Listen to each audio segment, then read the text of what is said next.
Break from the set of Avengers Doomsday and wanted to say hello to all you lovely people. Doomsday is coming and the stakes have never been higher. Right. Witnessing how much you love this universe and these characters keeps us going. Like our collective boss and friend Kevin will soon tell you, we're working hard to make this the most epic movie yet. We love you, Billy. We love you, China. Stay awesome, and we'll see you soon. Robert Downey Jr. showed up on camera wearing a cracked Iron Man helmet split directly down the middle. Not a new suit, not a heroic pose, a broken helmet. And if you understand what that image is actually communicating, you already know that the Tony Stark returning to the MCU in Avengers Doomsday is not the Tony Stark we said goodbye to in Endgame. It never was. And the cracked helmet is the movie telling you that in one single visual before a single frame of footage even exists. The Marvel Cinematic Universe is gearing up for something it has never attempted before. Not just a massive crossover event. It has done those. What Doomsday is building toward is a fundamental restructuring of the entire universe. The kind of reset that puts the Fantastic Four, the X-Men, and the Avengers on the same Earth permanently.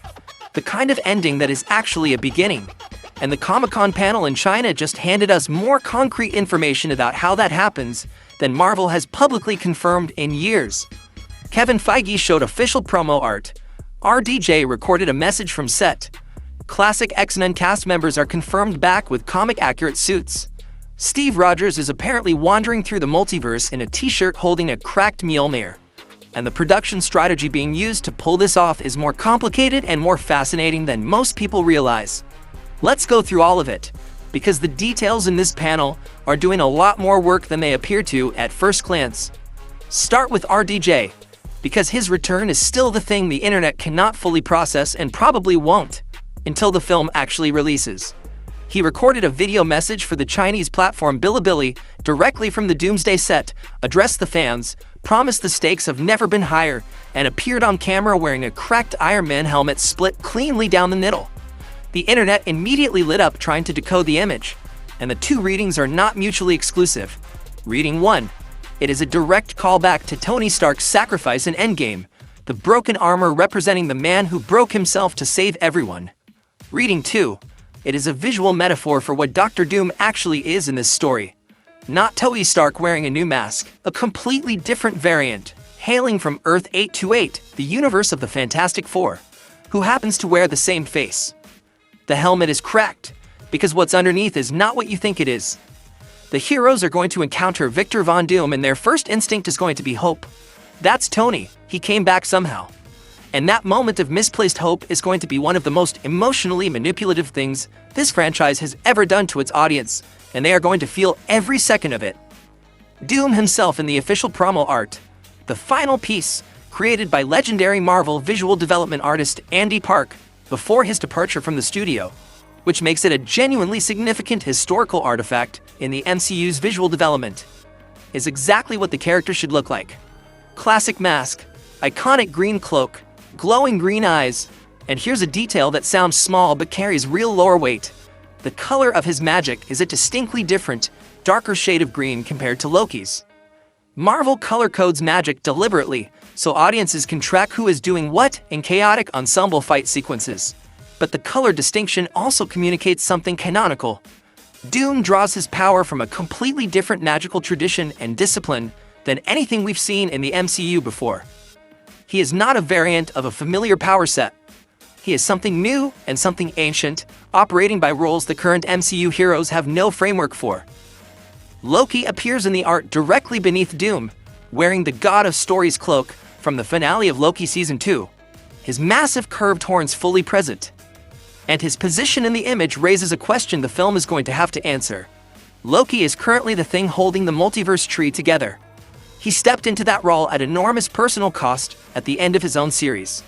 So if Doom's endgame involves letting the multiverse collapse, which is the mechanism through which Battleworld gets created, he needs to deal with Loki first.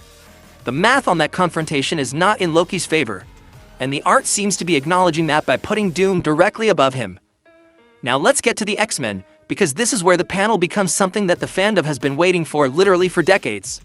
The classic Bryan Singer era X-Men are back. Not the MCU's new X-Men. The originals. James Marsden, Kelsey Grammer, Rebecca Romijn, Alan Cumming, Channing Tatum.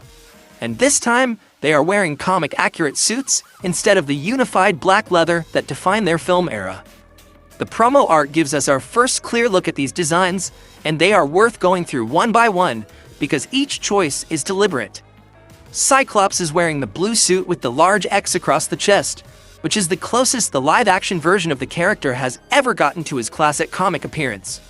Marvel passed on getting him the yellow trunks, a choice that will disappoint the purists, but probably spare the film a significant number of jokes, given that the DCU is currently bringing Superman's trunks back, and the internet has opinions about that. But the overall look is the most comic-faithful Scott Summers we have ever seen on screen. Magneto has an X-Men symbol on his belt buckle. That single detail carries more narrative weight than it might initially appear to. It means that in the present day of the Bryan Singer universe, Eric Lensher is not the enemy anymore. The old war between humans and mutants, between Charles and Eric, between the Brotherhood and the X-Men, it ended. He is officially on the team. If you've been watching X-Men 97, you've seen a version of that arc playing out in animation. The live-action version apparently reached the same destination. Beast is back with Kelsey Grammer reprising the role, but the approach has changed significantly. Rather than the practical suit and makeup from his previous appearances, he'll be done in motion capture this time around. The post-credit scene in The Marvels established this version's current status, and the motion capture approach means they can push the character's expressiveness and physicality in ways the physical suit never allowed. Mystique's redesign is Rebecca Romijn returning, but with a significantly more covered look compared to the original body paint and scales approach that defined her earlier appearances. The practical reason is straightforward and honestly quite considerate. Romijn is in her 50s now, and the original design required 8 hours of daily makeup application plus intense physical preparation. Marvel made the same pragmatic call with Jennifer Garner's Elektra in Deadpool and Wolverine. The suit change is a production accommodation that also happens to allow for a character evolution reading, which is the best kind of practical decision. Nightcrawler with Alan Cumming is one of the most exciting visual reveals in the entire art piece. He's got a new jacket and suit heavily inspired by his 90s-era red and black comic costume, and because Cumming is in his 60s, the design leans into an older Nightcrawler aesthetic that includes striking white hair. An aged Nightcrawler in his iconic colors is such a specific and beautiful design choice that it already feels like a fan favorite before the film is out. And then Gambit. Channing Tatum looking exactly as he did at the end of Deadpool and Wolverine, which is the confirmation a lot of people needed. This specific team, these specific people, are the ones who pulled him out of the void at the end of that film. The connective tissue between Deadpool and Wolverine and Doomsday just snapped into place in a single character appearance. Steve Rogers deserves his own moment, because the image of him is genuinely one of the most unexpected and somehow perfect things in this entire panel. He is not in tactical armor. He is not in the stars and stripes. He is in a plain t-shirt and jeans, which is somehow incredibly him if you think about it for more than 3 seconds. A man out of time who finally got his time back. Dressed like a regular person because he is finally getting to be one. Cosplayers are going to have a field day with this. But what he's holding is where it gets interesting. A cracked Mjolnir. Specifically, the same cracked version that Jane Foster used in Thor: Love and Thunder, retained in that damaged state after being reconstructed. The rumor floating around the production is that Cap is using the hammer as identification. When he encounters Thor from the current MCU timeline, a Thor who has no framework for believing his old friend Steve Rogers is standing in front of him. Steve doesn't explain, he doesn't argue, he just extends his hand, calls the hammer, and lets that single act do everything words couldn't. Because only the Steve Rogers that Thor knew could do that, and Thor would know it immediately. The production strategy being used to make this film is worth understanding because it explains some things about how the finished product is going to feel. The approach mirrors Infinity War and Endgame, filming massive ensemble action sequences using stand-ins and whoever is available on a given shooting day, while reserving smaller, two-character intimate scenes for reshoots. This is not a sign of disorganization. It is the only realistic way to coordinate a cast of this size when every actor has their own schedule, their own franchise obligations, and their own availability windows.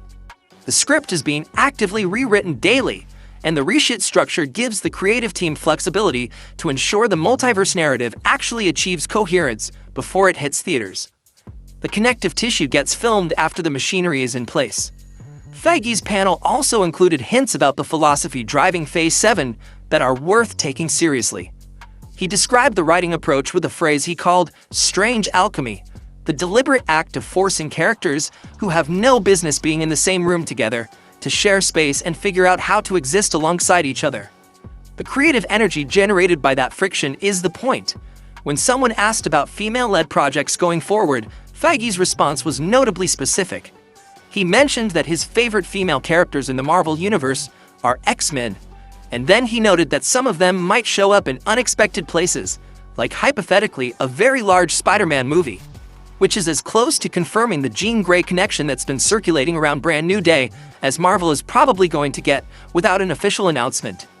The set pieces glimpsed in the panel give away more about the plot structure than they might intend to. Doom's throne room, covered in glowing magical runes, with the massive stained glass window casting the shadow visible in the official countdown artwork, is almost certainly not his Earth 828 base. The scale and the design language match what you'd expect from Battleworld, the patchwork reality Doom constructs from the fragments of collapsed universes in the source material. If that reading is correct, we are seeing the film's endgame location in the promo art. God Emperor Doom sitting in a throne built from the wreckage of everything that came before. Reed Richards' chalkboards in the Baxter Building are covered in complex incursion equations, which puts him in the same position he occupies in the comics. The person who understands exactly what is happening mathematically and is completely unable to stop it. The tragedy of Reed Richards in this story is not that he's wrong about the science, it's that being right about the science is not the same as having a solution to it.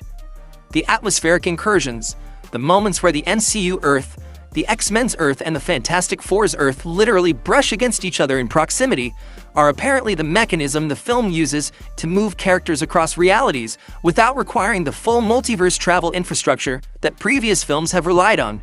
When universes get close enough, you can cross, which is how Thor apparently uses the Bifrost to jump from the new Avengers facility directly to the X-Mansion. That is such a specific logistical detail that it feels like something that leaked rather than something that was deliberately disclosed, which means it's probably accurate. Where all of this ends, if you know the source material, is Doom claiming everything. The multiverse collapses, the universe is smashed together, and in the wreckage, Dr. Doom, not Tony Stark, not a hero, a man with an unshakable belief in his own right to rule, takes the power available at the end of everything and builds a world in his own image.